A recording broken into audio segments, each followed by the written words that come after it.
You've chosen a stock or ETF you want to invest in, and you know how many shares you want to buy. Now, you've just got to place the order.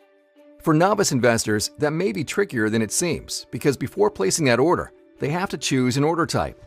Simply put, order types are instructions to your broker about how to execute your trade. You don't need to know the complicated jargon or hand signals traders used to use on the floor of the New York Stock Exchange, but you should understand the basic order types and how they affect your trade. Let's focus on the basics of how an order is placed. Then, 3 common order types: market orders, limit orders, and stop orders. First up, how an order is placed. When you select buy or sell, your order is sent to your broker, who attempts to fill it on the market. Prices can change constantly, and the system for routing orders has lots of moving parts, all of which impact how quickly and at what price your order is actually filled. Using the right order type can impact these factors and make a big difference in whether your trade works the way you intended. So, it's important to understand the main order types. Let's start with market order. This order type indicates that you want your order filled immediately at the next available price. If prices are changing rapidly, the next available price could be different than the price quoted when you initially placed the order. Investors who use market orders tend to be more concerned about the speed of a trade than the price. The lack of restriction on price means this order type has the best chance of being filled, but it also has the risk of being filled at a different price. For example, if the price is plummeting and other investors are also trying to sell, the price could drop further by the time the market order is filled.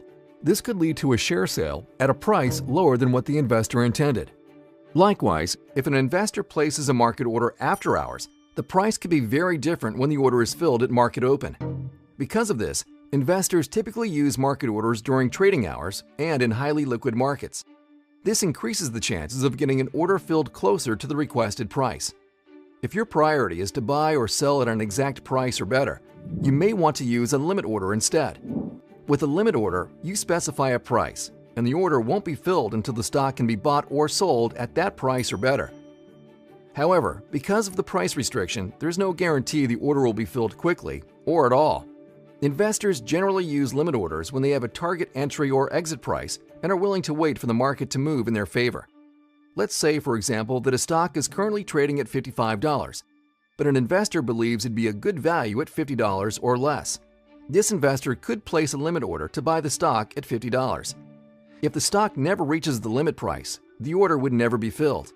If the stock does drop to $50 or below, with enough volume available at that price, the order will fill and the investor will buy the stock for $50 or less.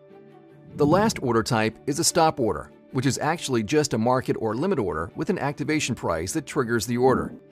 When the stock reaches the activation price, the order is executed according to its order type. Stop orders can be used in various ways. Investors can use buy stop orders to buy securities when they reach the activation price, or they can use sell stop orders when trying to limit potential loss in an investment. For example, an investor might set a sell stop order on a stock she owns, specifying that if the stock falls to a certain price or lower, it'll trigger an order to sell the stock at the next available market price. This could possibly prevent more serious losses by getting out before the stock falls too far. There are 3 types of stop orders: stop market, stop limit, and trailing stop.